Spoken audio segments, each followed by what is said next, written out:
श्री नमः सिद्धेभ्यः जय श्री नमः सिद्धेभ्यः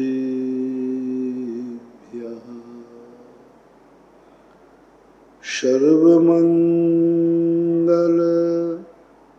मांगल्यं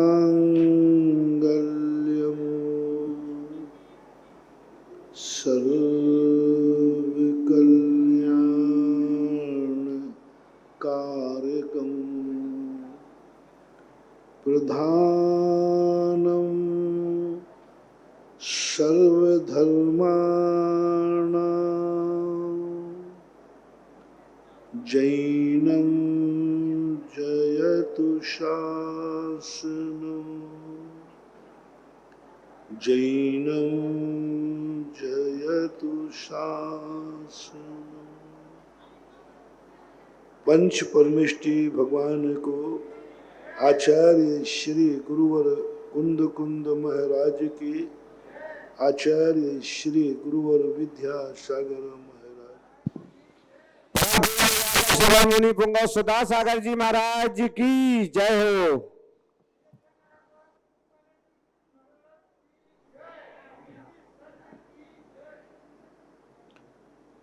प्रसंग चल रहा है कि व्यक्ति जीवन में सब कुछ पाकर के भी पूर्ण संतुष्ट क्यों नहीं होता। सब कुछ पाकर के भी मन ये क्यों नहीं कहता कि मैं पूर्ण सुखी हूं। सब कुछ अनुकूलताएं होते होते कहीं ना कहीं से एक ऐसा क्यों हो जाता है कि मन को दुख हो जाता है, मन दुखी हो जाता है। इसकी खोज करने के बाद अपन विगत दिनों से डिस्कशन कर रहे हैं कि कहीं ऐसा तो नहीं है कि सब कुछ होने के बाद हम दुखी हैं, तो कोई मुझे दुखी नहीं कर रहा है, मैं खुद दुखी हो रहा हूं। दो प्रकार के दुख होते हैं। एक कर्मकृत दुख होता है जो हमें अतीत के किए हुए अपराधों की सजा के रूप में आता है। जो कर्म कर लिया है वो भोगना पड़ेगा, वो चाहे कितने बड़े आदमी क्यों न हो, ऋषभदेव तीर्थंकर क्यों ना हो, कोटि भट्ट राजा श्रीपाल क्यों ना हो, वो तो किए हुए अपराध की सजा है। और वो दुख हमें समझ में आता है क्योंकि हमने अपराध किया है तो हमें वैसी सजा मिल रही। दूसरा दुख होता है नैमित्तिक दुख। किसी निमित्त के कारण कोई निमित्त ऐसा मिल गया, कोरोना आ गया, पैर में कांटा लग गया, सिर चौखट से टकरा गए, एक्सीडेंट हो गया। ये दुख से व्यक्ति दुखी होता है, कोई बात नहीं, ये भी कोई ना कोई कर्म का योग था, नैमित्तिक। दुश्मन हमारे लिए दुख दे जाता है। तीसरा दुख होता है प्रकृति प्रदत्त। प्रकृति कई बार इतनी विद्रूप हो जाती है, अति बाढ़ आ जाती है, अति गर्मी पड़ जाती है, अति सर्दी पड़ जाती है। प्रकृति के द्वारा कई बार कितने उपसर्ग आते हैं और उस प्रकृति की प्रकोप के कारण कई बार व्यक्ति दुखी होता है। ये बात भी ठीक है, होना ही पड़ेगा, क्योंकि प्रकृति का प्रकोप भयंकर प्रकोप कहलाता है। प्रकृति जब प्रकोपित होती है तो वो किसी पर दया नहीं करती, बाढ़ आएगी तो बहा ले जाएगी, कौन बह रहा है कोई पता नहीं। गर्मी पड़ेगी तो कौन मर रहा है कोई पता नहीं। ये दुख हमारे शास्त्रों में है। और एक देवकृत दुख होता है।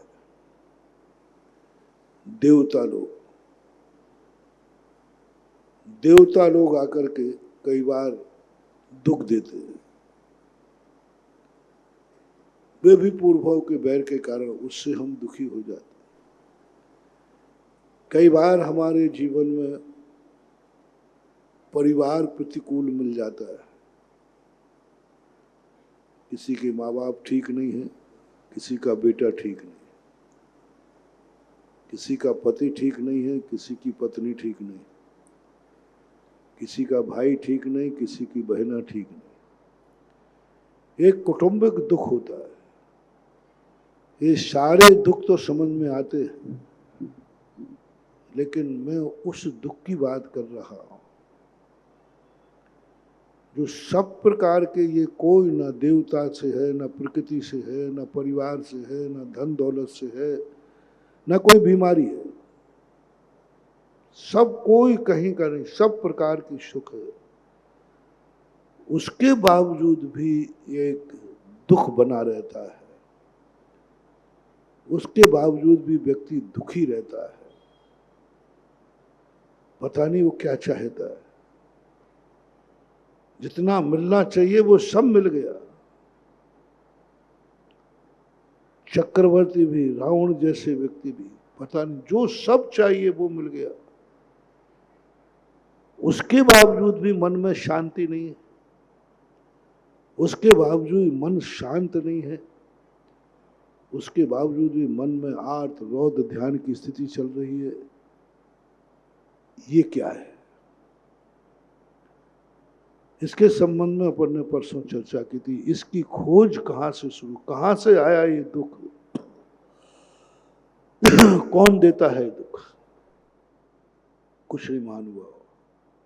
कोई दुखी नहीं कर रहा है, तुम दुखी हो रहे हो। कोई दुखी कर रहा है तो उसका तो समाधान है, उसको तो समझाया जाता है, लेकिन तुम तो दुखी हो रहे हो। और जब व्यक्ति स्वयं दुखी होता है,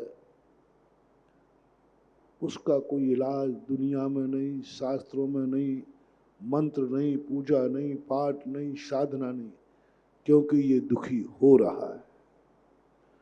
और दुखी होने का कारण दो है। महत्वाकांक्षा, पता नहीं क्या चाहता है, पता नहीं क्या चाहता है। जितना दे सकते थे, जितना मिलना चाहिए था, मिल गया। चक्रवर्ती है, 6 खंड का अधिपति है, फिर अब क्या चाहता है?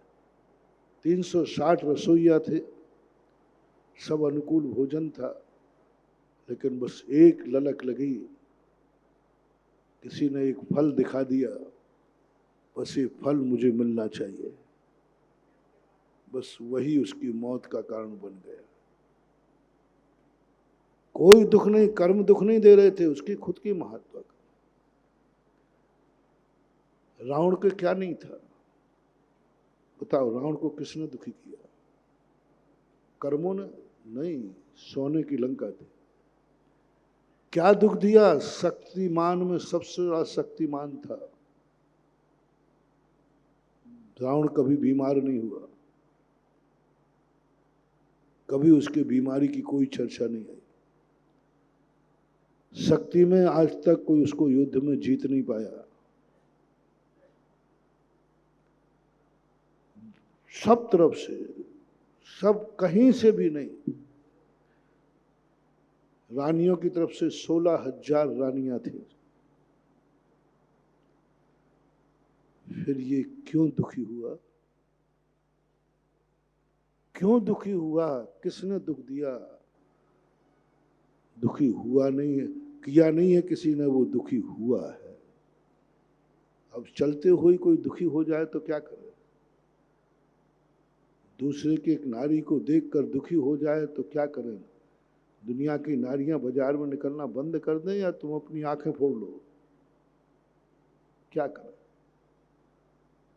ये तो किसी के द्वारा दिया हुआ नहीं है, ये तो कर्म ने तुम्हारे लिए फुल फैसिलिटी दी सब प्रकार की।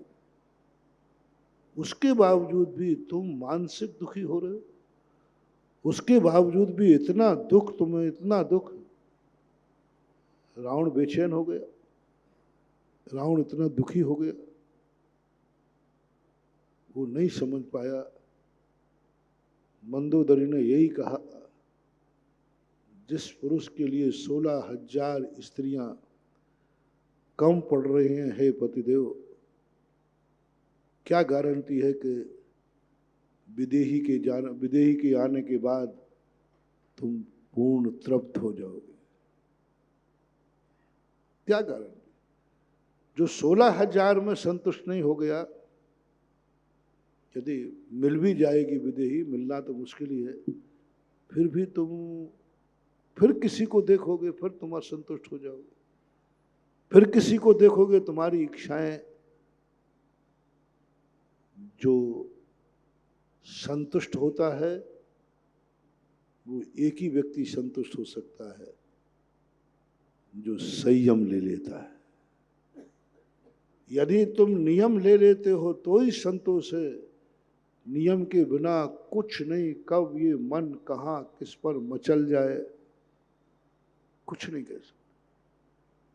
इस दुख से कोई तुम्हें नहीं कर सकता, और उसी दुख ने रावण का नाश किया, उसी दुख ने चक्रवर्ती का विनाश किया। जो कर्मों से दुख आए, प्रकृति से दुख आए, देवों से दुख आए, इन दुखों का तो निदान हुआ है, इन दुखों का तो समाधान हुआ है। जो किसी ने दिए हैं, लेकिन जब दुख स्वयं करता है, व्यक्ति होता है, उसमें तो व्यक्ति मरना ही निश्चित होता है, विनाश ही निश्चित होता है। हैलोजान के सामने पतंगा स्वयं जाता है, कर्म नहीं ले जाता, प्रकृति नहीं ले जाती। उसकी हवस उस पतंगे के, शैलोजन के सामने जाता है, उसका अंत मौत ही होता है। इसलिए महानुभाव, विगत दिनों से जो अपनी श्रृंखला चल रही है, यदि आप हो सके तो दुखी होना मत। कोई दुख देवे, उसकी तो मैं छूट दे रहा हूं, उसकी छूट दे रहा हूं, क्योंकि यदि कोई दुख देगा तो दुखी होना स्वाभाविक, कांटा लगेगा तो दुख स्वाभाविक, बीमार हो गए, सिर दर्द होगा, दुख स्वाभाविक। लेकिन इन सब दुखों को छोड़ करके यदि कर सको तो ये सबसे बड़ी साधना, सबसे बड़ी तपस्या अपन सब ग्रस्तों के लिए, हम मुनियों के लिए, सब के लिए कि हम कभी अपने आप में दुखी नहीं होंगे, दुखी नहीं होंगे। बस यदि कोई मुझे दुख नहीं दे रहा है तो मैं दुखी नहीं हूंगा। और उसके दो कारण हमने बताए। कभी इतनी महत्वाकांक्षा नहीं करना जो तुम्हारी कुवत से ज्यादा हो। तुम्हारी कुवत जितनी नहीं है उतना नहीं सोचना। तुम ये किसी भी आश्चर्य में मत पड़ना दुनिया के, क्योंकि हमारी कुवत नहीं है। हमारी योग्यता को पहचानो, तुम कितना कर सकते हो, उतनी ही इच्छाएं करना जितनी सुबह शाम को घर लौटने के पहले पूरी हो जाए। तो इससे ज्यादा इच्छाएं मत किया करो, कभी दुखी नहीं रहोगे, कभी दुखी नहीं। सुबह उठ करके इतने विकल्प करना, मुझे इतना कमाना है, इतना खाना है, इतना पहनना है, इतना चलना है, इतना बोलना है, इतना देखना है, इतना सुनना है। बस ये सुबह उठ करके दिन भर का बना लो।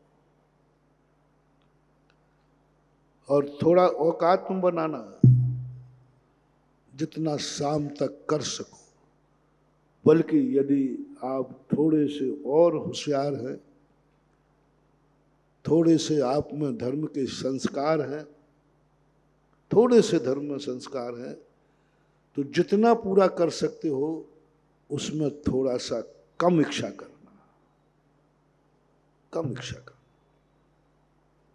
जो तुम्हारे 5 बजे के पहले पहले या शाम को सोने के पहले 1 घंटे पहले भूल जाए, सोने के और इच्छाएं पूर्ति के बीच में 1 घंटे का गैप देना। शास्त्रों में अंतर मुहूर्त कहा है, एक मुहूर्त प्रमाण कहा 48 मिनट 2 घड़ी। सोने के पहले व्यक्ति को समस्त इच्छाओं से विराम करना और भावना भाना है मैंने आज का पूरा कार्य जो करना था, जो इच्छाएं थी वो पूरी हो गई, आज का कोटा पूरा हो गया, डबल लाइन खींच दो बस। और उसके 48 मिनट बाद तुम्हें नींद लेना है। जाओ, तुम सोते सोते मरोगे तो स्वर्गों में जगोगे।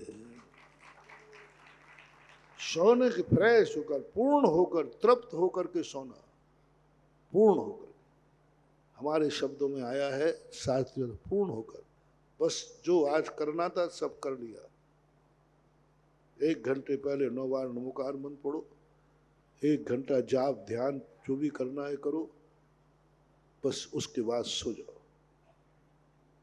पूरी रात्रि भर आप पुण्य का बंद करते रहे, शेष रात्रि में आप मुनि महाराज जैसा पुण्य और कर्मों की निर्जरा करते, बस तृप्त होके सोना है, पूर्ण होके सोना है, विराम लगाकर सोना है। जैसे बनिया अपना बही खाता जब बंद करता है तो नीचे क्या करता है, 2 लाइनें खींच देता है। 2 लाइनें खींचने का अर्थ क्या है, आज की रोकड़ बंद। ये दुकान का ही नहीं महानुभाव, अपनी जिंदगी के हर समय रोकड़ बंद करो। मन की रोकड़ बंद, आज जितना सोचना था मैंने सोच लिया, डबल लाइन लगा दो। आंखों की रोकड़ बंद करो, जितना देखना था मैं आज देख चुका, अब देखना बंद, रोकड़ बंद। कानों की रोकड़, मुख की रोकड़, हाथ पैरों की रोकड़, मुझे जितना चलना था मैं चल गया। देश वृत्ति क्या कहलाता है, यही तो कहलाता है।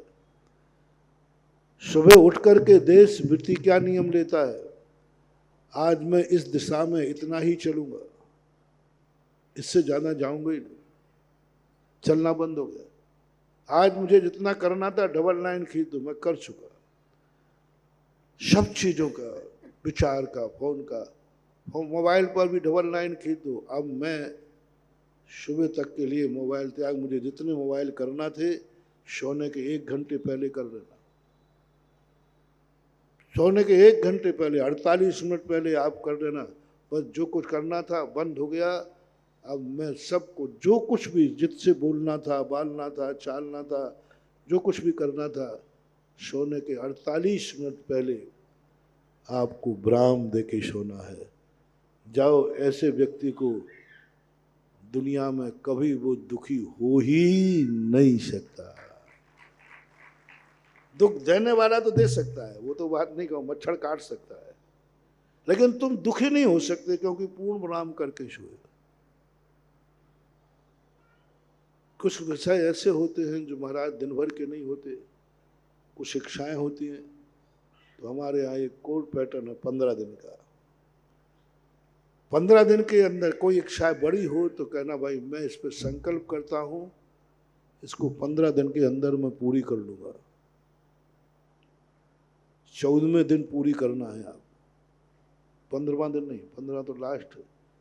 हम लोगों को प्रतिक्रमण के लिए पाक्षिक प्रतिक्रमण है, लेकिन 14 के दिन करना पड़ता है। पाक्षिक प्रतिक्रमण है। पाक्षिक का अर्थ है कि अमावस्या पूनम होने के बाद करूंगा नहीं, उन्होंने कहा 1 टाइम बिफोर, 1 दिन पहले आपको। 15वें दिन तो आपकी कसाय बढ़ जाएगी, 15 दिन के आपकी कसाय का जीवन है। देश वृत्ति का समय अधिकतम 15 दिन का है, इसलिए 13वां जो करते हैं ना, वो 13वें दिन क्यों करते हैं, इसलिए करते हैं कि लास्ट 15 दिन है, 2 दिन पहले अपना सब राग द्वेष कसाय मोह सब यादें खत्म करो। क्योंकि आगे 15वां दिन आपका लास्ट है। कोई भी राग देश हुआ है, देशमती 15 दिन, मुनि महाराज 48 मिनट, 47 मिनट और गृहस्थ 6 महीने। जिसे सब गृहस्थों को ध्यान में रखकर 13 दिन किया।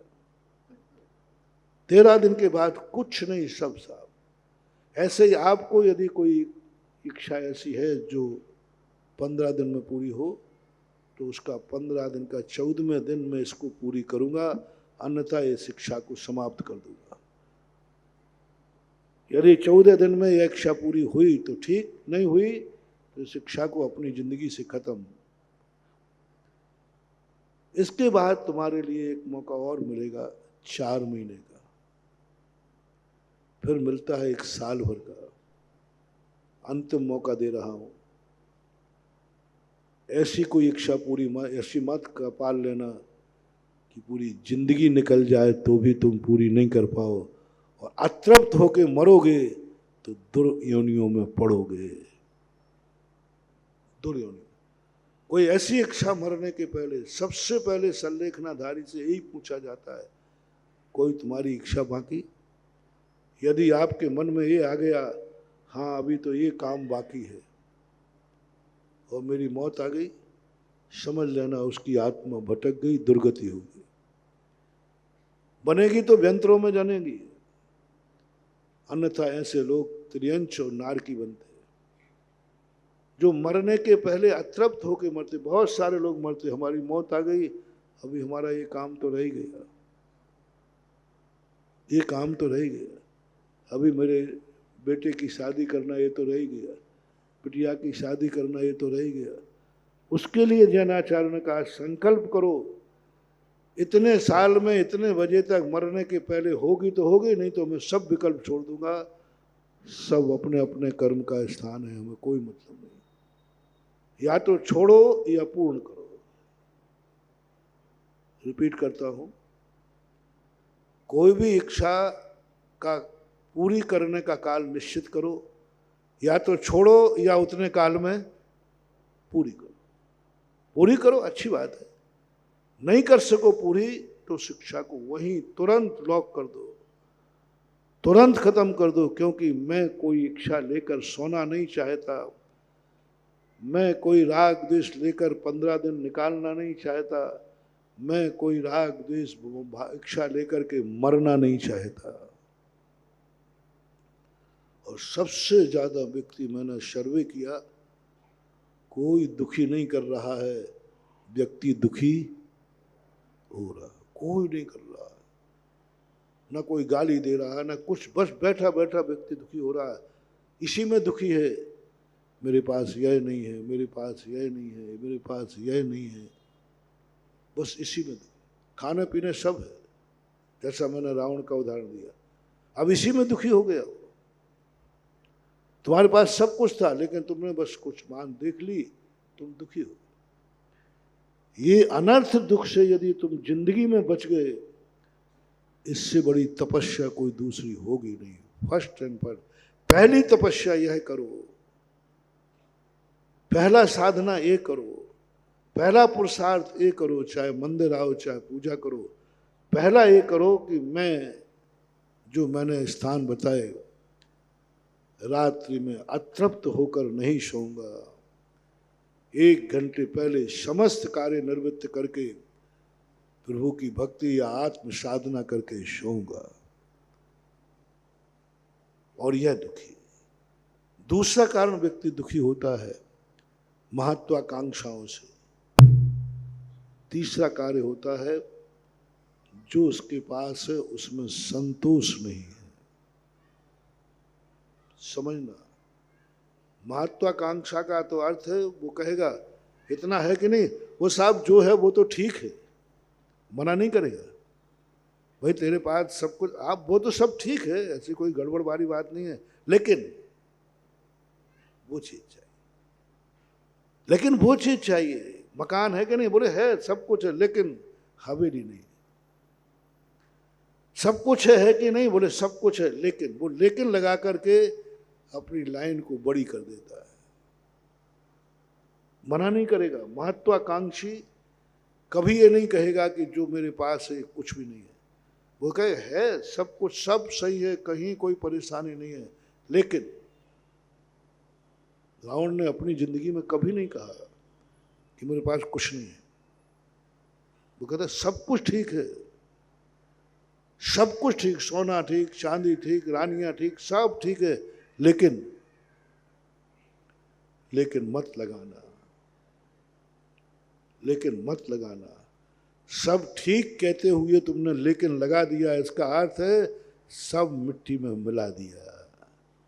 बहुत अच्छी खीर बनी, बहुत अच्छी खीर बनी, इसमें क्या क्या डला, बोले ये डला, ये डला, ये डला, ये डला, ये डला, सब अंत में बुझा। लेकिन इसमें छिपकुली की पूंछ भी डली है, लेकिन तो सब खत्म कर दे। बट परंतु लेकिन में सारी दुनिया खत्म हो जाती है। कितना भी व्यक्ति की प्रशंसा करो, लेकिन लगा दो। एक बात। दूसरी बात जो मैंने परसों कही थी कि अपने जिंदगी में कभी असंतुष्ट नहीं होना। जो है उसका पहले आभार, जो है उसमें संतुष्ट। मैं पूर्ण हूं, मैं पूर्ण हो तो पूर्ण। भोजन करने बैठे ये क्यों कह रहे हो कि ये भोजन में नहीं? अरे भाई जो वो होना भी नहीं है, मिलना भी नहीं है, जो है उसको पूर्ण होकर खाओ, यही मेरा पूर्ण है। जो होना ही नहीं, मिलना ही नहीं, यदि रखा है तो उठा के खा लो, मांग लो, और क्या करोगे? जब है ही नहीं फिर ऐसी बात मन में क्यों ला रहे हो? ये कोई भोजन है क्या? ये कोई जिंदगी है क्या? ये कोई गाड़ी है क्या? ये ऐसा अभिशाप है महानुभाव। 2 दिन 3 दिन पहले मैंने, इतना बड़ा खतरनाक अभिशाप है। इस अभिशाप के सामने भगवान की भक्ति निरर्थक है। इस अभिशाप के सामने गुरुओं का आशीर्वाद कार्यकारी नहीं होगा। इस अभिशाप के सामने सिद्ध चक्र महामंडल विधान भी सफल नहीं होगा। यदि जिंदगी में कभी जो तुम्हारे पास है तुमने इतना कह दिया, ये कोई जिंदगी है क्या? ये कोई जीवन है क्या? ये महानुभाव, बहुत करुणा दया करके कह रहा हूं, बहुत करुणा। कभी अपनी जिंदगी में जो तुम्हारे पास है उसको कभी ये मत बोलना, ये मत बोलना, अन्यथा भविष्य तुम्हारा बहुत बुरा आने वाला है। जब भी जो चीज तुम्हारे लिए मिली है उसको, यदि मैं विस्तार से बहुत बता चुका हूं, अभी तो 2-3 दिन से पर्व के बाद मैं रिपीट कर रहा हूं, जो जो चीजें तुम्हारे पास मिली हैं उन चीजों पे कभी यदि ये भाव आ जाए, तुरंत डायरी में नोट कर लेना, अब मेरा बहुत बुरा दिन आने वाला है।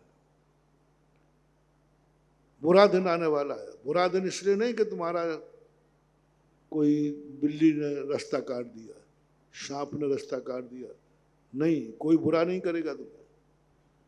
मैंने कहा बुरा कर नहीं रहा, बुरा होगा। दूसरा बुरा करे उसका उपाय है। बिल्ली रास्ता काट जाए, तुम कहते हो रास्ता काट दिया, कोई बात नहीं, 2 मिनट रुक जाओ, उस व्यक्ति को आगे निकल जाने दो जिसने बिल्ली का रास्ता काटता हुआ नहीं देखा है।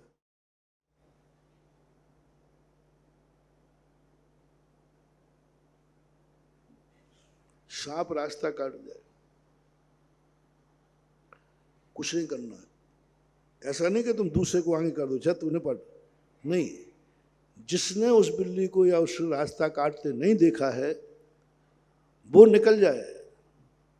उसका कोई उसने तो देखा ही नहीं, उसके तो बिल्ली ने रास्ता काटा ही नहीं, वो व्यक्ति निकल जाए, उसका कुछ नहीं होगा। वो सगुन होके वो जो बलाएं थी तुम्हारी वो टल जाएगी। या फिर तुम वहां विश्राम करो।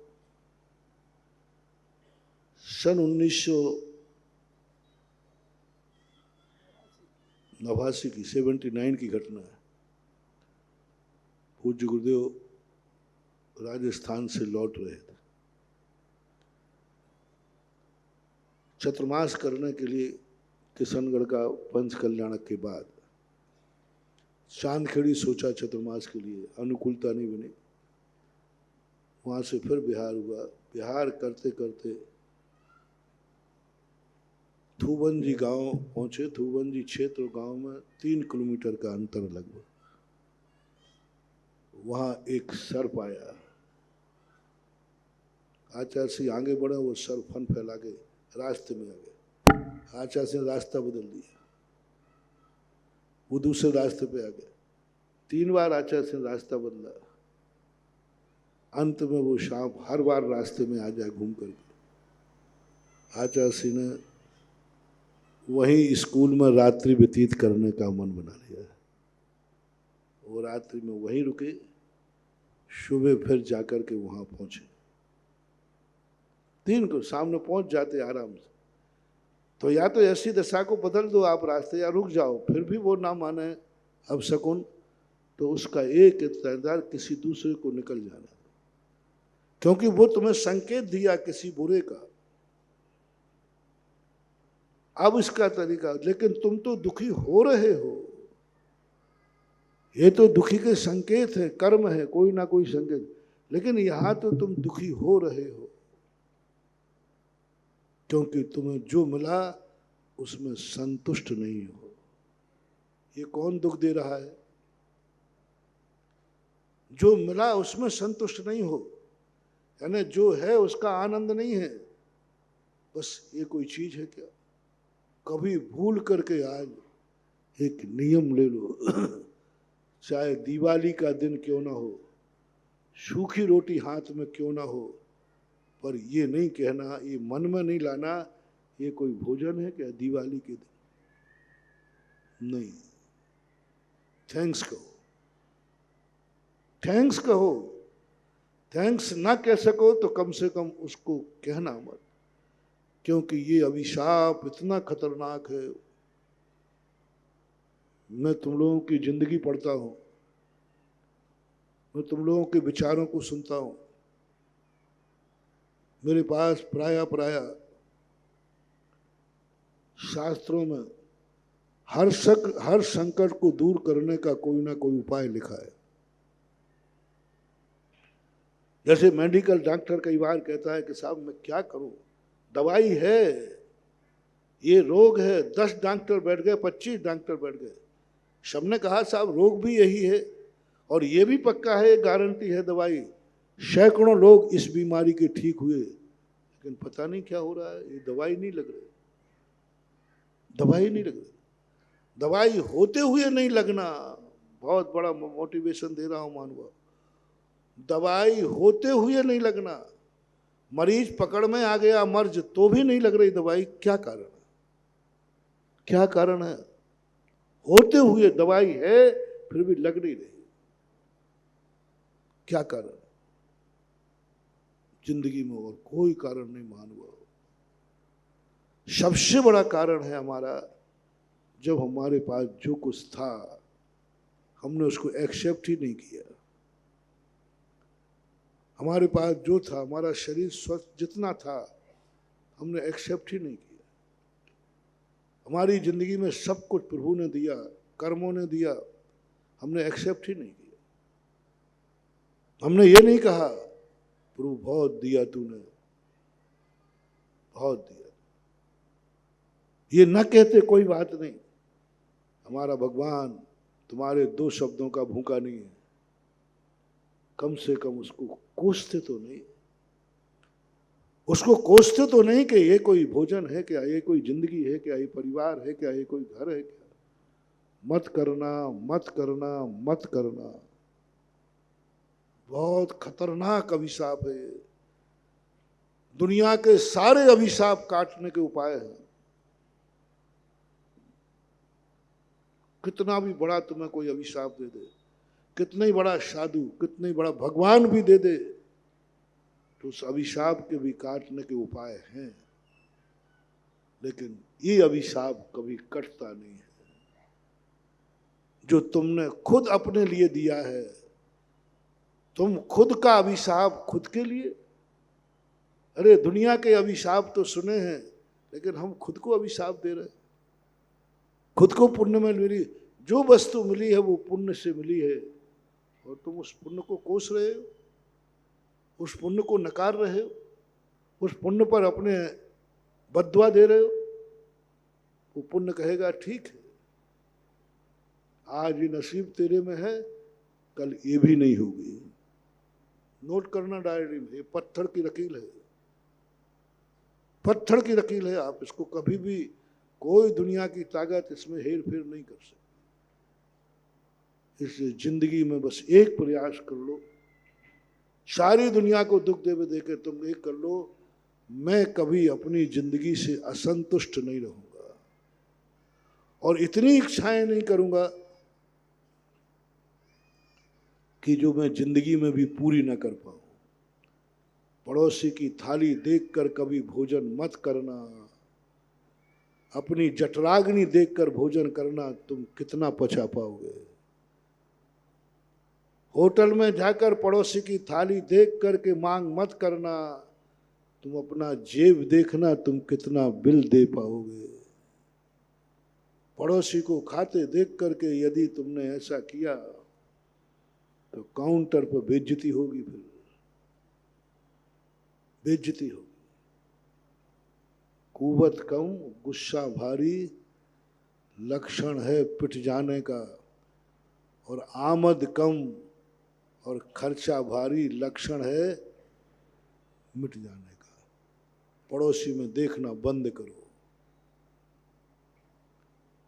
अपनी जिंदगी को देखो, तुम्हारी औकात क्या है, तुम्हारा पेट कितना खा सकता है उतना खाओ, पूरा खाओ,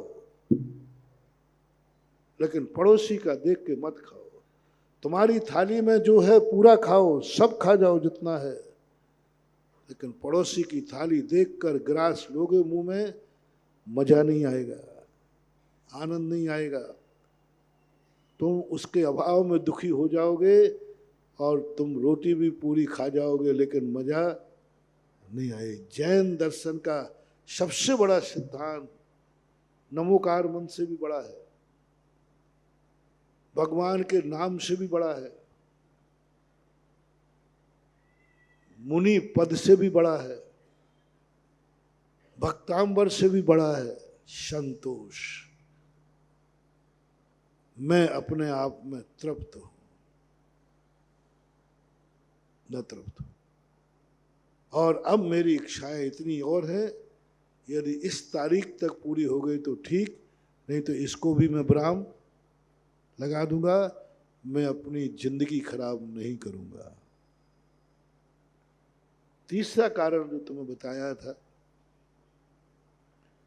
कि अपनी जिंदगी में कभी किसी को थोड़ा भी उपकार किया हो, उल्हाना मत देना। विस्तार बताया था, उल्हाना क्या दिया है, उल्हाना मत देना। खास तौर से भगवान को कभी भी, कितने भी दुख में रहना, कभी भगवान के सामने उल्हाना मत देना, क्योंकि उल्हाने के समय पर किया हुआ प्रायश्चित नहीं होता, उसको भोगना पड़ता है। चौथे नंबर पर जो कहा था, जिसने तुम्हारे ऊपर कुछ कहा है तो आभार जरूर मान। आभार नहीं मानने से कोई हानि नहीं है, वो तो तुम्हारा संकट दूर हो जाएगा, तुम्हारे दुख दूर हो जाएंगे, क्योंकि तुम्हारा सब कुछ उस सामने वाले ने उपकार कर दिया है। अब मात्र रह गया है, आभार नहीं माना कोई बात नहीं, लेकिन आभार इसलिए मांगना है, परसों कहा था ना, ये दुख पुनः लौट के आ सकता है। वो लौट के ना आ पाए हमारी जिंदगी में, इसलिए हमें जिसने थोड़ा भी उपकार किया है उसका आभार मानना है। और आभार की स्थिति जो मैंने कहा था आपको, मंदिर के संबंध में समझा रहे थे कि शाम का मंदिर मत भूलना, रात्रि का मंदिर मत भूलना। आज सुबह सुबह सब मंदिर लोग को जाते हैं, दिन अच्छा भी निकलता है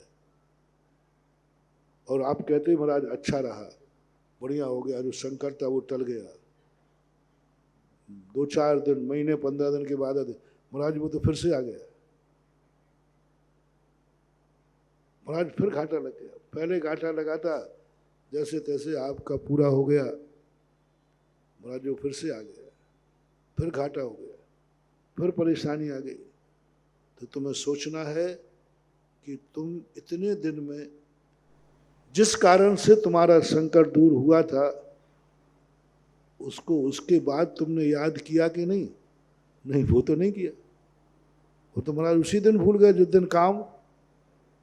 बस उसको भूलो मत, क्योंकि मैंने कहा था कि शाम का मंदिर, हर मंदिर में, और बहुत बड़ा मोटिवेशन परसों दिया था कि धर्म को एक रूप मत मानो, अनेक रूप, अनेक रूप है। तुम्हें जितने कितने प्रकार के सुख चाहिए उतने प्रकार के धर्म करना पड़ेंगे। जैसे जितने प्रकार की फसल चाहिए उतने प्रकार के अनाज बोना पड़ेंगे। तुम कहो भक्तांबर अकेले से सब काम हो जाए, अभिषेक से हो जाए, पूजन से हो जाए, महाराज के प्रवचन से हो जाए, गुरु के आशीर्वाद से हो जाए, नहीं। भक्तांबर में एक बहुत बड़ी कला दी है, हर चीज का पैटर्न अलग अलग दिया।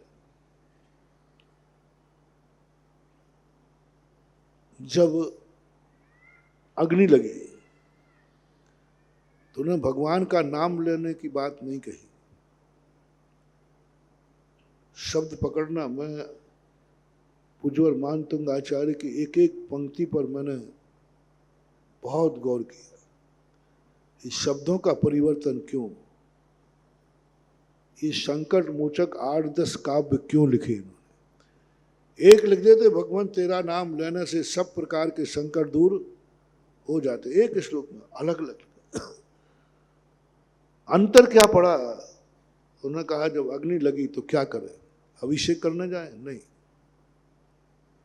भगवान के चरण छू ले? नहीं। भगवान का नाम ले ले? नहीं। अग्नि है, उन्होंने कहा नाम का कीर्तन करो। कीर्तन किसे बोलते हैं? रेगुलर कीर्तन, भजन करो, कीर्तन करो। तो नाम कीर्तन जलम समयत शेषम। कीर्तन, कीर्तन का अर्थ है निरंतर ऋषभ देवाय नमः, ऋषभ देवाय नमः, ऋषभ देवाय नमः, आदिनाथाय नमः, आदिनाथाय नमः। कीर्तन, जाप नहीं, जाप नहीं, कीर्तन।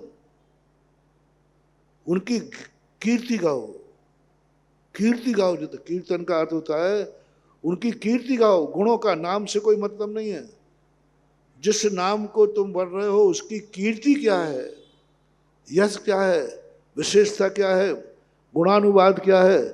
जितने जितने तुम कीर्ति गाओगे अग्नि संबंधी शांति होगी। तुरंत उन्होंने पैंतला बदल दिया। यदि सांप आ जाए, बिच्छू ने जहर कर ले तो अब कीर्तन की जरूरत नहीं है। तो नाम नाग दमनी हृदय, बस हृदय में भगवान का नाम धारण करो, जहर बढ़ना रुक जाएगा। कीर्तन नहीं। अग्नि लगने पर हृदय में नहीं धारण करना, क्योंकि अग्नि वहां लगी, तुम करोगे क्या धारण करके? वहां रेकी देना है, वर्णाएं देना है, शब्द की वर्णाएं देना। उनके गुण रूपी जो मनोविज्ञान है, गुण रूप हो रहा अग्नि के पास भेजना है। भगवान तुम्हारे हृदय में बैठे रहेंगे और अग्नि मकान में लगी है, बुझने वाली नहीं है। हाँ, तुम अग्नि में फंसे हो तो बात अलग है, अग्नि तो बाहर लगी है। उन्होंने कहा त्वन नाम कीर्तन जन्म समेत। जैसे जहर की बात आई, बोले अब कीर्तन वीर्तन से काम नहीं चलेगा, भगवान के गुणानुवाद करो, भगवान की पूजा करो। नहीं नहीं, इससे काम नहीं चलने वाला। तो नाम नाग दमनी हृदय, क्योंकि जहर कहाँ होता है? शरीर में। और यदि भगवान का नाम तेरे हृदय में विद्यमान है तो जहर है। फिर तुरंत उन्होंने कहा कि यदि दुश्मन आ जाए तो कुंताग्र भिन्न गज शोणित वेगावतार तरुणातुर युद्ध में युद्धे जयम विजित दुर्जय तद पाद पंकज वना श्रियानंद। अब यहाँ कुछ नहीं कहा, उन्होंने कहा भगवान के चरणों का सहारा लो। अब नाम नहीं, कीर्तन नहीं, भजन नहीं, अब बस तुम तो भगवान के चरणों का सहारे पे बैठ जाओ। बस भगवान, ना मुझे नाम आता है ना कुछ, मैं तो आपकी शरण में हूँ, आपके चरण ही मेरे शरण है। वन की उपमा दी यहाँ, क्योंकि हमेशा दुर्ग जंगल में बनाए जाते, हमेशा दुर्ग पहाड़ों पर बनाए जाते, हमेशा पहाड़ों पे आपने देखे दुर्ग होते। क्यों? वन में दुश्मन भटक जाएगा तो तुम किस वन का सहारा लो? भगवान के चरण को भी वन का सहारा लो। तुरंत उन्होंने कहा कि ठीक है साहब, ये आ गया, अब जल का आ जाए तो। जल में क्या कहा? अम्भो नधो क्षुभित भीषण नक्र पाठीन पीठ वह दौड़बण रंगत तरंग स्थिति जैन पात्रा त्रासम विहाय। आगे, हाँ, यानी जो आपकी शरण में आ गया, अब कुछ नहीं, अब सब कुछ खत्म हो गया, शरण में आ गया, तुरंत बीमारी आ गई। भगवान वही है, बदल दिया पैटर्न। उन्होंने कहा अब ना तो नाम से काम चलने वाला है, ना शरण में जाने से काम चलने वाला है, ना भगवान के चरण पकड़ के बैठ जाओ तो भी नहीं होने वाला है। भगवान के चरण नहीं पकड़ते। बीमार आदमी को देव शायद गुरु के चरण छूने की मनाही है। बीमार आदमी को चरण छूने की मनाही है कि भगवान के चरण ना छुए, वो गुरु के चरण ना छुए। स्पर्श दोष बताया।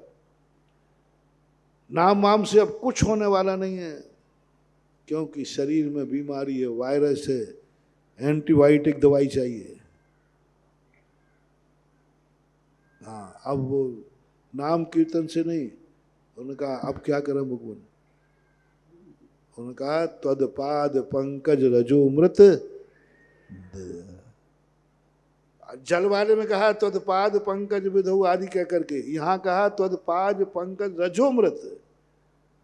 अब बीमारी के लिए क्या चाहिए? ना भगवान के चरण चाहिए, ना भगवान का नाम चाहिए, ना भगवान का भजन चाहिए। अब तो मात भगवान के चरणों का गंधोदक चाहिए। अलग अलग चीजों की अलग अलग दवाई, अलग अलग पैटर्न बता रहे। पूरे भक्तांबर के अंदर बहुत गजब की चीजें। भक्तांबर गजब, इतने बड़े मानतुंग आचार्य मनोवैज्ञानिक थे, बहुत बड़े। अपन समझते हैं कि एक श्लोक में और अंत में एक में कर ही दिया आखिर सब। एक अंत में एक श्लोक आता है, उन्होंने सब करे। आपाद खंड के बाद संगाम वारिद बहुधर ऐसा कुछ आया श्लोक, सारे के सारे संगारे वो एक ही लिख देते, बात खत्म हो जाती। नहीं, उन्होंने कहा हर चीज की अलग अलग दवाई है। ऐसा ही धर्म कार्य करते समय ये कभी नहीं सोचना कि हमने एक धर्म तो कर लिया, अभिषेक हो गया, पूरा हो जाएगा। नहीं, मैंने दान दे दिया, पूरा हो जाएगा। नहीं, महाराज को आहार दे दिया, पूरा हो जाएगा कि नहीं। नहीं, मैं प्रतिदिन पूजा करता हूँ सो हमारे सारे काम हो जाएंगे। नहीं, यही प्रसंग चल रहा था अपना शायद परसों। नित्य नियम पूजन करने से तुम्हें एक फायदा है कि तुम्हारे दैनिक खर्चे चलेंगे। आकर्ष बताया था। अब एक खर्चे वो तो सब मैं परसों बचा चुका था, बीच का गैप पड़ जाता तो याद दिलाना पड़ता है, क्योंकि तुम लोग भुलक्कड़ हो ना, भूल जाते हो। एक दिन गैप पड़ते ही हमारे लिए अब इतने दिन याद दिलाना पड़ रहा है। हालांकि याद दिलाते दिलाते भी कोई नई बातें बता देता हूँ, क्योंकि पुराना पूरा का हुआ हुब तो मुझे भी याद नहीं रहता है। जितने बार सुनोगे उतने बार कुछ ना कुछ नई बात, आज भक्तांबर की नई बात आ गई ना। अब यदि आपको बड़ा कार्य करना है तो मैंने कहा था, जो व्यक्ति को साल भर में एक बार एक कुटुंब के साथ विधान करना है, टेक टू ऑर्डर, एक विधान पूरा परिवार मिलके करो। भगवान के नित्य नियम की पूजन आप अकेले अकेले करो, कोई बात नहीं, चलेगा, हालांकि करना चाहिए। भरत चक्रवर्ती ने कभी भी कोई भी धर्म कार्य अकेले नहीं किया, पूरे कुटुंब के साथ करता था, पूरे कुटुंब को, परिवार को बैठालता था।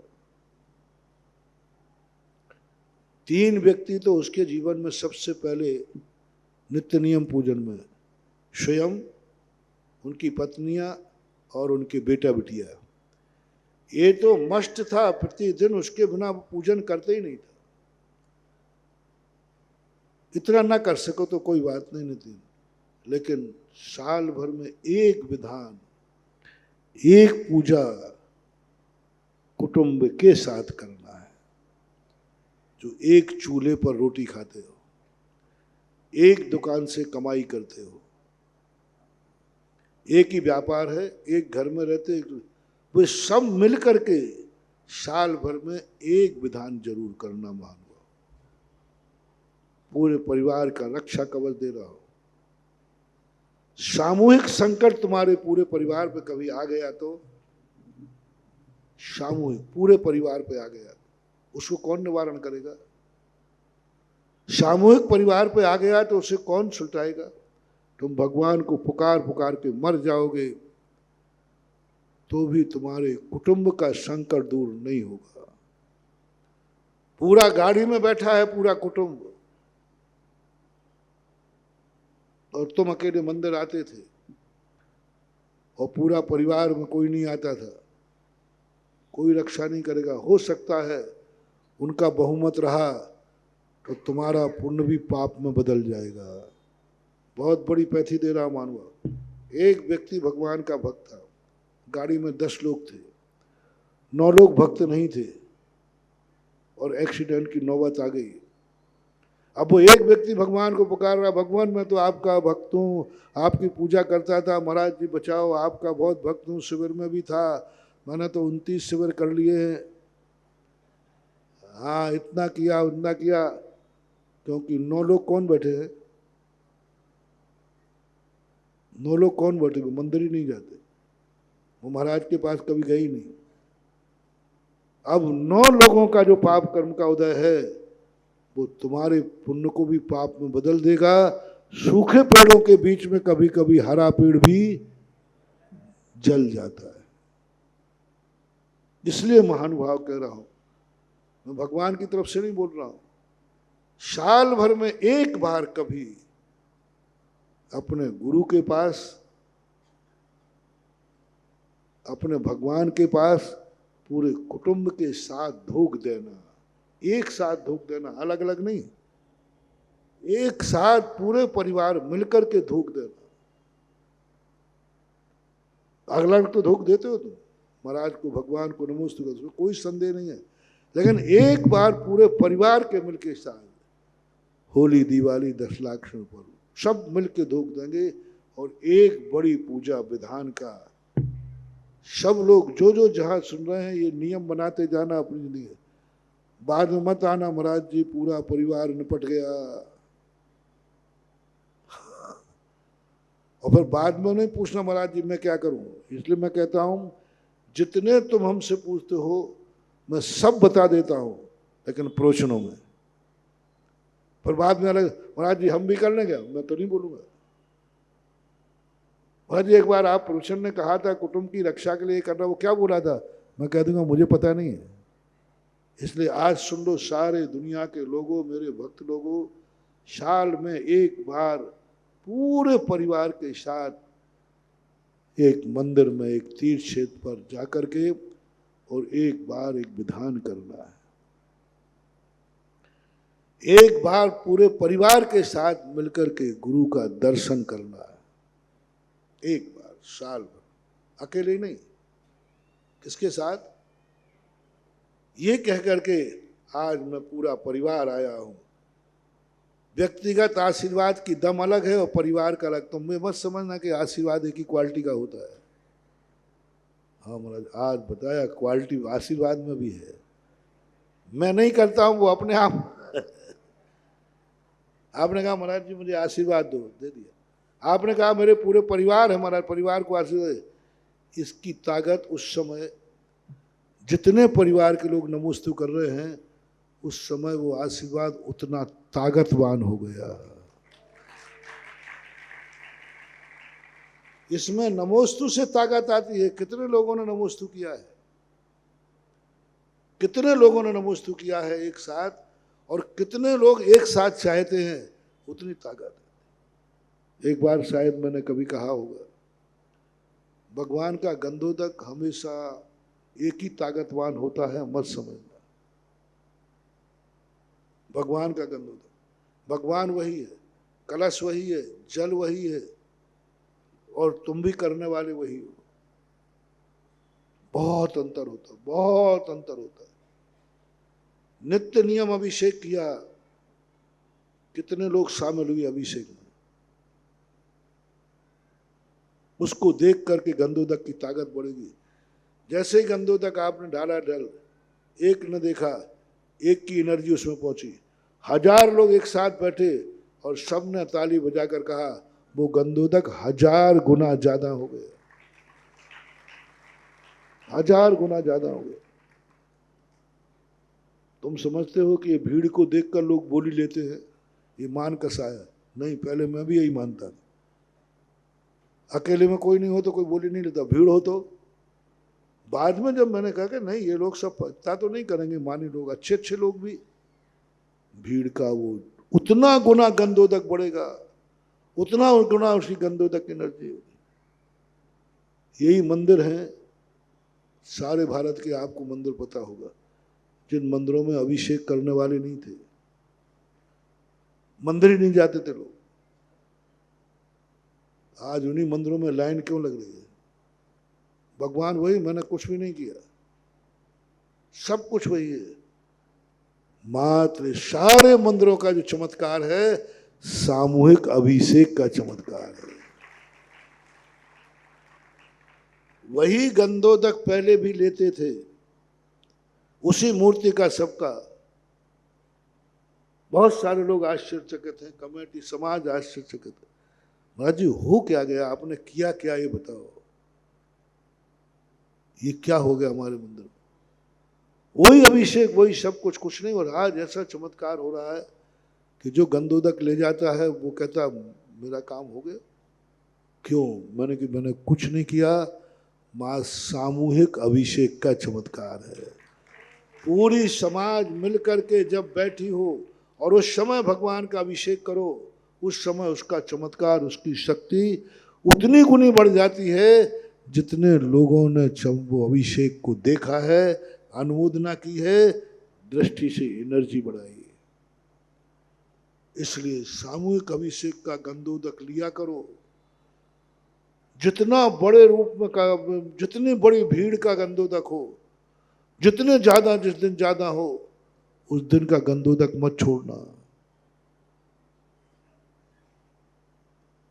गंधोदक, क्योंकि वो उतने लोगों की एनर्जी। दूसरा, अभिषेक किया गया तो कितनों के लिए किया गया? प्रतिदिन जो अभिषेक किया तुमने किसके लिए किया? अपने लिए। वार्षिक अभिषेक के ऊपर एक बार मैं बोला था, प्रतिदिन का अभिषेक आप करते हो, लेकिन जो वार्षिक मेले में अभिषेक होता है, उस अभिषेक के गंधोदक को मत छोड़ना। क्योंकि वो गंधोदक अभिषेक पूरे नगर के लिए किया गया है, पूरे नगर की भावना के लिए किया गया है। वार्षिक कलशाभिषेक है जो पूरी समाज का। यदि साल भर में तुम कभी मंदिर गए हो या नहीं गए हो, महानुभाव, कम से कम वार्षिक कलशाभिषेक में जरूर जाना। साल भर में तुम्हें गंधोदक मिले या नहीं मिले, वार्षिक गंधोदक जरूर लेना। वो गंधोदक इतना ताकत आ गई उसमें, क्योंकि वो पूरी समाज को लेकर के किया गया। जैसे मैंने कहा ना, एक ने नमोस्तु किया, आज और पूरे परिवार ने किया उतना गुना। पूरी समाज की ताकत है आज। आज भगवान को अपनी एनर्जी वो देना पड़ेगी जो पूरी समाज का कल्याण कर सके, जो समाज का संकट। उस दिन मूर्ति की एनर्जी अलग निकलेगी। जैसे ही तुमने कहा कि भगवान ये वार्षिक मेला है पूरे नगर की कामना के लिए, बस मूर्ति ने अपना दूसरा ऐसा एनर्जी खोलेंगे, बहुत ताकतवान होगा। उस गंधोदक की एक बूंद भी मिल जाए बहुत बड़ी चीज, बहुत बड़ी चीज। पूज्यवर यति सब आचार्य महाराज ने प्रतिदिन गंधोदक बनता है स्वर्गों में, लेकिन सबसे ज्यादा नंदीश्वर द्वीप का गंधोदक पवित्र होता है। क्यों?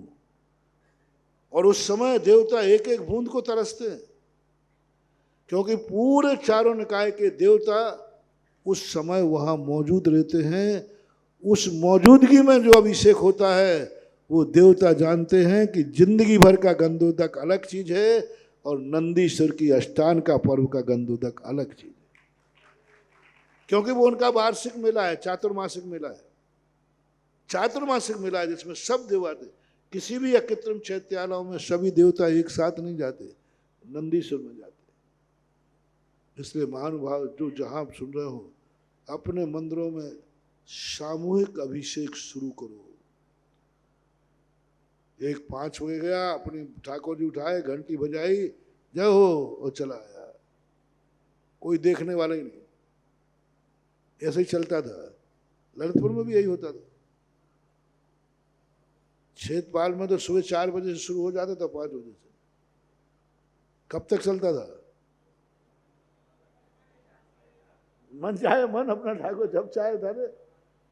आज देखो वो भी तुमने कितने सालों किया।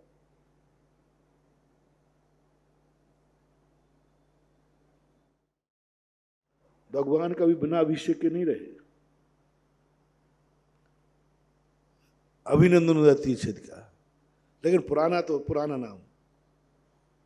अब देखिए चमत्कार, देखिए कितना बड़ी चीज है। यही सामूहिक अभिषेक किया 10 साल में। अभिनंदन तीर्थ एक महान पटल पे आ गए। कितने लोग अभिषेक करते थे, और अब देखो सुबह से। क्यों? किसका चमत्कार है? मैंने अभिनंदनाथ भगवान में कुछ नहीं किया, वो तो प्रतिष्ठित थे, मैं क्या करूंगा। मात्र सामूहिक अभिषेक बहुत बड़ी चीज मानो। हर मंदिरों का टाइम फिक्स करो, सामूहिक का अभिषेक का, उसका निश्चित होता है। और जब कभी भी करोगे उसका अतिशय अलग है। एक फिक्स टाइम, गंधोदक की एनर्जी बता रहा हूं, एक फिक्स टाइम, उतने ही बजे गंधोदक करोगे तो उसकी एनर्जी बहुत जबरदस्त होती है। कारण क्या है? पहले मंदिरों के बाहर नक्काड़ खाने होते थे, वो बजते थे।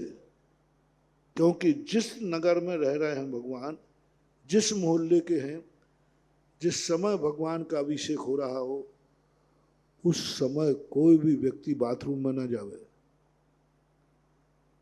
सबसे एक और बता दूं, यहीं बताते बताते, सबसे खतरनाक समय कौन सा है? लाइलाज बीमारी। जब आपके नगर में भगवान का अभिषेक चल रहा हो, उस समय यदि आप बाथरूम में सुसु कर रहे हैं, पोटी कर रहे हैं, समझ लेना उस समय मंदिर की वर्गणाएं, तुम कैमरे की नजर में हो, बर्बाद हो जाओगे। क्योंकि वो मंदिर तुम्हारा है, भगवान तुम्हारे हैं। कहां भगवान पर अभिषेक हो रहा है और कहां तुम। भगवान के अभिषेक जिस समय होता हो, तुम जिस मंदिर को मानते हो, जिस मंदिर की सीमा में आते हो, उस मंदिर की कह रहा हूं, यहां हो, अटा है, नया मंदिर है, बड़ा मंदिर, इनकी सीमा में हो, आप सारे बाथरूम को लॉक कर देना उतनी देर जब भगवान का अभिषेक चलता हो। भोजन बना सकते हो, खाना मत, उतनी देर जिस समय अभिषेक कर रहा हो। जिस समय भगवान का अभिषेक चल रहा है सोना मत, बाद में सो जाना, उतनी देर उठ जाना। मत जाओ मंदिर। लेकिन भगवान का अभिषेक चल रहा है, उस समय सोना नहीं, खाना नहीं, गंदे कार्य करना नहीं, क्योंकि इस समय भगवान का अभिषेक चल रहा है। और यदि पूरा मोहल्ला जो संबंधित है ये कर लिया तो उस काल में किया हुआ अभिषेक का गंधोदक अन्य कालों में किए हुए गंधों से लाख गुना ताकतवान ज्यादा हो जाएगा। दूसरा कार्य मैंने ये किया, आपके सारे मंदिरों में लोगों को नियम दिलाए कि अभिषेक के समय नहीं कर। और ये नियम कब पलेगा? जब टाइम फिक्स होगा। यदि कोई बे टाइम पर अभिषेक करता है तो उसका सबसे पहला कार्य है कि वो घर घर जाकर कहे मैं आज इतने बजे अभिषेक करूंगा, आप लोग कोई ये कार्य मत करना। और यदि समाज को तुमने नहीं बताया और अभिषेक कर लिया तो ये दोष अभिषेक करने वाले को लगेगा। समाज को सूचना दो कि इस समय भगवान का अभिषेक, ये नक्कार खाने पे घंटा इसलिए लगता है, जब अभिषेक चलता था माली घंटा बजाएगा, जिससे सबको पता चल जाए कि मंदिर में अभिषेक हो रहा। बहुत बड़ा मनोविज्ञान, इस घंटे का बहुत बड़ा महत्व है। मत करना, करने वाले से कहना हो।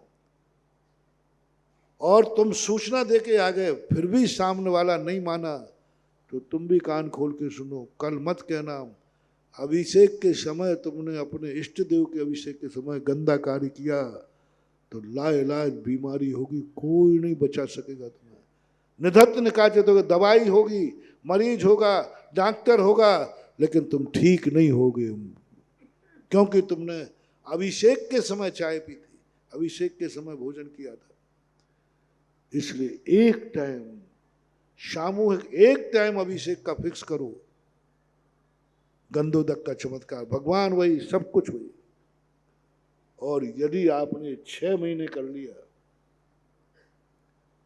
बिना सिद्धि का, पहले गंधोदक तो सिद्ध हो ही गया, 6 महीने यदि आपने टाइम फिक्स किया, सामूहिक किया। आप मान लीजिए आप दिल्ली में हैं, ट्रेन में हैं, किसी ने कहा भाई चाय पी लीजिए, तुमने घड़ी देखी, नहीं साहब अभी 7 बजे है, 7:15 के बाद पीऊंगा। बोले क्यों? क्यों? बोले इस समय मेरे नगर के इष्ट देवता के ऊपर अभिषेक चल रहा है। मानव गजब, जिंदगी भर का अभिषेक का नियम एक तरफ रख दीजिए। उस समय क्या कहेगा वो दुकानदार, मेरे तो बाजू में मंदिर तो ही नहीं जाता, तुम यहाँ दिल्ली में ललितपुर के हो करके। हाँ साहब मैं उसी गुरु का चेला हूँ, मैं उस समय नहीं पीऊंगा चाय, 15 मिनट बाद पी लूंगा। अब जाओ, मंदिर में तुमने मर्यादा रखी तो तुम्हारे साथ भगवान मंदिर में है, और तुमने हर स्थान पर वो रखा, सदा तुम्हारे ऊपर भगवान की छाया बनी रहेगी। और आपका अभिषेक का नियम पल गया, क्योंकि आप अभिषेक तो नहीं किया, लेकिन त्याग क्या कर दिया, इस समय पर मैं चाय नहीं पीऊंगा। आप ट्रेन में जा रहे हैं, आपको बाथरूम जाना है, घड़ी दे नहीं 7 बजे, 15 मिनट को रोक लीजिए महानुभाव, 15 मिनट को रोक लीजिए। ट्रेन में बैठे बैठे मात्र 15 मिनट को बाथरूम रोकने से आपको वही पुण्य लगेगा जो अभिषेक करने वाले को, बल्कि ज्यादा लगेगा, कई गुना ज्यादा। उस काल को आप सिद्ध कर दीजिए, प्रैक्टिकल करें। इस काल को आप 6 महीने पालन कीजिए ओनली। 6 महीने के बाद ये काल तुम्हें इतना सिद्ध हो जाएगा, दिन भर के जितने तुम्हारे मन में टेंशन आवे, तुम्हारी बुद्धि कोई काम नहीं कर रही हो, 7 से 7:15 जो भगवान के अभिषेक का काल है, उस समय आंख बंद करके बैठ जाना, आपको तुरंत समाधान मिलेगा। हाँ मिले, ये कोई नियम नहीं, गलत होना हुआ तो 5 मिनट, 6 महीने बाद 5 मिनट बैठना, आज मैं यह कार्य करने जा रहा हूं, सफल होऊंगा या नहीं, समय वही होना चाहिए। आप देखना, आपको कोई संकेत देगा कि काम मत करो, गलत है, तुम सफल नहीं होगे। सबसे बड़ा तुम्हारे लिए ज्योतिष है काल की सिद्धि। इसलिए एक निश्चित समय पर अभिषेक करने से उसकी ताकत बढ़ती है। जैसे एक किसान समय पर बीज बो दे तो अच्छी फसल आएगी, थोड़ा 2-4 दिन आगे पीछे कर दे तो खेत वही बीज वही फसल बिगड़ जाएगी। इसी प्रकार तुमने घंटे आध घंटे आगे पीछे पड़ गया तो क्या फर्क पड़ता है? वही फर्क पड़ता है जो किसान को पड़ता है। फिक्स्ड टाइम, एकदम टाइम। हम लोगों को टाइम फिक्स क्यों किया गया? प्रतिक्रमण का टाइम फिक्स, सामायिक का टाइम फिक्स क्यों कर दिया गया? उसका कारण है काल से भी ताकत बढ़ती है। इसलिए जब चाहे तुम अभिषेक नहीं करना है, हर टाइम का टाइम फिक्स करो। अभी अभिषेक की चर्चा कर रहा हूं। टाइम फिक्स करके फिर अभिषेक करो, उसकी ताकत बढ़ती है, बहुत बढ़ती। और दूसरी बात जो मैंने कहा वार्षिक मुहूर्त, तीसरी बात जो कह रहा हूं, कभी साल में एक बार पूरे कुटुंब के साथ अभिषेक करना। विधान तो करने, सब कुटुंब बैठा हो। और उस समय दूसरा मोटिवेशन दे रहा हूं, आपका बेटा पढ़ाई कर रहा है, आपका बेटा व्यापार करने गया, आपका बेटा इंटरव्यू देने गया, आप कितने भगवान के सामने गिड़गिड़ाना है, कोई फर्क नहीं पड़ने वाला। भगवान मेरा बेटा ऐसा है, ऐसा है, ये है, यहाँ कोई सुनने वाला नहीं है। ऐसे दिन भर लोग चिल्लाते रहते हैं। जिस समय माताओं से कहना, मेरा श्रीमतियों से कहना है, जिन जिन की जो है, जिस समय आपका बेटा अभिषेक कर रहा हो उस समय माँ को जरूर सामने बैठा लेना और माँ से कहना है तो उस समय जरूर अभिषेक के लिए बैठ जाना, देखने के लिए। बेटे के हाथ का अभिषेक देखो, महिलाओं के नियम हैं अभिषेक देखने के, कुछ भी फर्क नहीं पड़ने वाला बंधु। अभिषेक देखने का कोई फर्क नहीं पड़ने वाला। तुम्हारी जिंदगी में तुम किसी के लिए कुछ मांग करोगे, कुछ नहीं होने वाला। यहाँ कोई किसी को नहीं पहचानता। मैं तुम्हें तरीका दे रहा हूं। जिस समय तुम्हारा बेटा अभिषेक करे, लोटा ठीक लोटा उठाकर कलश ढाले, उस समय माँ को सामने बैठा लेना और माँ से कहना तू भी सामने बैठ जा। और माँ से कहना है बेटा जब अभिषेक करे वहां बैठो। जैसे वो अभिषेक करेगा उस समय तुम कहना भगवान यही है मेरा कुल दीपक, यही है मेरी जिंदगी, यही है मेरा सहारा। भगवान जो अभिषेक कर रहा है यही है। उस समय जो आप रेकी देंगे उस समय की फाइल मंजूर हुए बिना नहीं रहती, क्योंकि अभिषेक करते समय माँ की दृष्टि बेटे पे जाएगी ही जाएगी। और उस समय जो तुमने भावना करोगे फिर देखो उसके अप्रत्याशित परिणाम निकलते हैं। इसलिए बेटों के कहना है माँ को बैठा लो सामने, गंदो दो, उसको दिखाओ। माँ से कहना है बेटा अभिषेक करे, उसको देखो अपनी आंखों से, उस समय अपनी इच्छाएं पूरी करो, उस समय बेटे के प्रति भावना करो। कितने भी करवा चौथ सुहाग दशमी कर लेना पति के जिंदा रहने की, मैं तो कुछ गारंटी नहीं दूंगा। लेकिन जिस समय आपका पति अभिषेक कर रहा हो उस समय आपकी पत्नी जरूर सामने होना चाहिए। आप पत्नियों को भी कहना है जिस समय आपका पति अभिषेक करे सामने बैठ जाना। कुछ नहीं, आप बहुत कामना करेंगे, बहुत भावना करेंगे, इतना ही करना भगवान यही है मेरा सुहाग जो आपका अभिषेक कर रहा है। बस इसका सुख मेरा सुख, इसकी जिंदगी ही मेरी जिंदगी है। जो तुम्हें भावना करना है उस समय तुमने भाव, जिस समय वो भगवान का लोटा लेके अभिषेक कर रहा है, शांति धारा कर रहा है, उसी समय आप देखना क्या गंधोदक का चमत्कार, क्या अभिषेक का चमत्कार। जिंदगी भर मन्नत मानती रहे तो कार्य पूरा नहीं हुआ, उस समय भाई बहन के लिए भी कर सकता है कोई भी, लेकिन वो अभिषेक करते समय उस समय की निगाहें, उस समय की दृष्टि, उस समय भगवान तुम्हारे लिए बैठा है। वेदी पर बैठा हुआ भगवान और पांडुक शिला पर बैठा हुआ भगवान में बहुत फर्क हो जाता है महानुभाव। जिस समय वेदी पर भगवान बैठा है गादी पे, वो तुम्हारा नहीं है, सबके लिए बैठा है। हो जाएगी तुम्हारी फरियाद, आ जाएगी तो ठीक है, नहीं, लेकिन जिस समय पांडुक शिला पर भगवान बैठा है उस समय वो भंडारा खोल के बैठा है, क्योंकि देने के लिए बैठा है, लेने के लिए नहीं। पांडुक शिला पर जब भगवान आते हैं वो मात देने के लिए आते हैं, वो उनकी दानशाला है, किमिक्षित दान देने आते हैं, क्योंकि उस समय मात श्रावक के लिए बैठे हैं। उनको तो पांडुक शिला में बैठने की जरूरत थी, वो तो कहाँ बैठे थे, गद्दी पे बैठे थे। पांडुक शिला पर बैठने के लिए किसके लिए आए? मांगनंदी महाराज ने कहा, भक्त ने बुलाया, भगवान मुझे आपका गंधोदक चाहिए। उस समय मन भगवान बना के आते हैं, हमें देना ही देना है। दूसरा मोटिवेशन दे रहा हूं, जिस समय भगवान गद्दी पर बैठते हैं, हिराम बीजाक्षर पर बैठते हैं, अरहम बीजाक्षर पर बैठते हैं, हिरम बीजाक्षर पर बैठते हैं, जो धर्म का प्रतीक है, स्थिरता का प्रतीक है, पवित्रता का प्रतीक है, शुक्लता का प्रतीक है। लेकिन जिस समय अभिषेक को बैठते हैं भगवान, मात उतनी देर के लिए श्री पर बैठते हैं। श्रीकार लिखामी के हिराम लिखामी? श्री क्यों? क्यों? मांगनंदी महाराज कहते हैं कि इस समय श्री पर क्यों बैठ रहे भगवान? क्योंकि किसके लिए बैठ रहे हैं? जल्दी बोलो, आपको क्या चाहिए? धन चाहिए।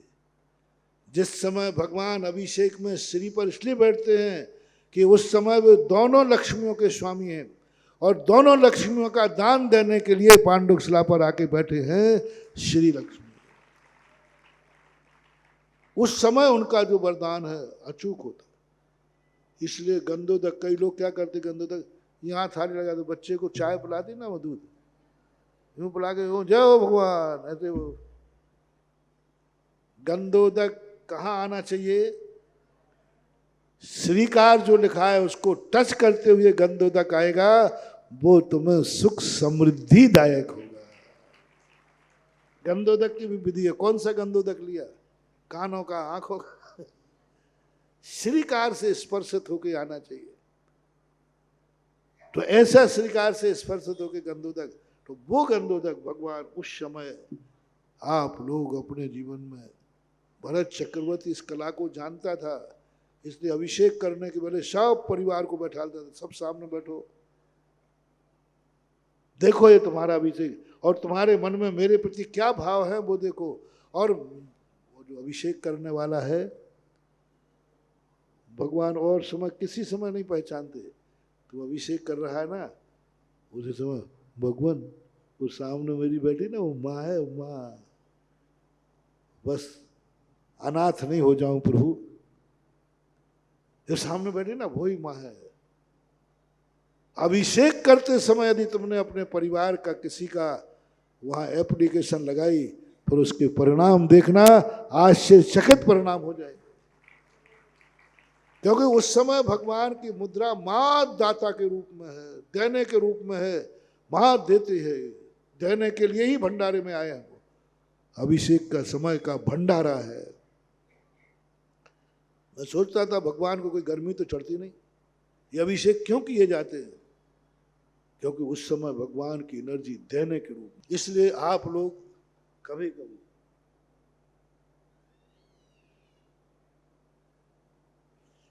तो अपना प्रसंग क्या हुआ कि साल भर में एक बार कैसा करना है, कम से कम कुटुंब के साथ विधान और कुटुंब के सामने अभिषेक। और यदि तुम बड़ा चाहते हो तो रिश्तेदारों के लिए ले लो, रिश्तेदारों को बुला करके एक सामूहिक साल भर में एक बार। परसों भी यहीं रुक गए थे, अभी भी यहीं रुक गया। अभी हमें वो बात बताना है बाकी। कि तुम्हारे जीवन में ऐसी जिंदगी के जब सारे रिश्तेदार को बुला करके कि लायक उसके खर्चा पानी लायक बने रहो, कभी आपने क्या रिश्तेदारों के साथ कभी विधान किया? क्या रिश्तेदारों के साथ कभी तीर्थ वंदना की? रिश्तेदारों के साथ कभी भगवान का अभिषेक किया? एक बार करना, हो सके तो साल में एक बार, नहीं हो सके तो एकदम बिल्कुल सबसे आदेश के रूप में कह रहा हूं, जिंदगी में एक बार, जिंदगी में एक बार अपने जिस मंदिर में जहां भी तुम एक बार परिवार के साथ मिलकर के अभिषेक, परिवार यानी रिश्तेदार, कुटुंब यानी गोत्र, कुटुंब कैसे बोलते हैं? गोत्र को। और परिवार कैसे बोलते हैं? सब ऑल रिश्तेदार, दोस्त यार, सब जो तुम्हारे संबंधी हैं उनको मिलकर के साल भर में एक बार कोई तीर्थ यात्रा, एक बार कोई विधान, एक बार कहीं एक अभिषेक, और एक बार पूरे रिश्तेदार मिलकर के एक दान जरूर देना। कोई एक दान देना, कौन सा? इंडिविजुअल, अपना जो तुम्हें देना हो। एक दान ऐसा देना जो पूरा परिवार मिलके देवे, कुटुंब, परिवार नहीं, कौन? कुटुंब, सब मिलकर, कुटुंब मिलकर के एक दान की घोषणा जरूर किया करो साल भर में। प्रतिदिन का जो तुम देते, पूरा कुटुंब मिलकर के।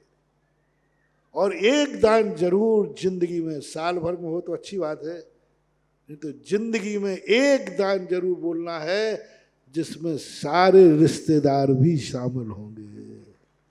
एक एक रिश्तेदार, एक एक जितने रिश्तेदार हैं सबसे मिलकर के, हमारे परिवार रिश्तेदारों की तरफ से सबसे, चाहे भली वो एक कमरा बनाओ, चाहे वो एक वेदी बनाओ, चाहे एक धर्मशाला बनाओ, चाहे एक अस्पताल बनाओ, चाहे एक स्कूल बनाओ, चाहे गरीबों की झोपड़ी बनाओ, चाहे संतशाला बनाओ, पूरे रिश्तेदार मिलकर के उसमें उनका भाग लगना चाहिए।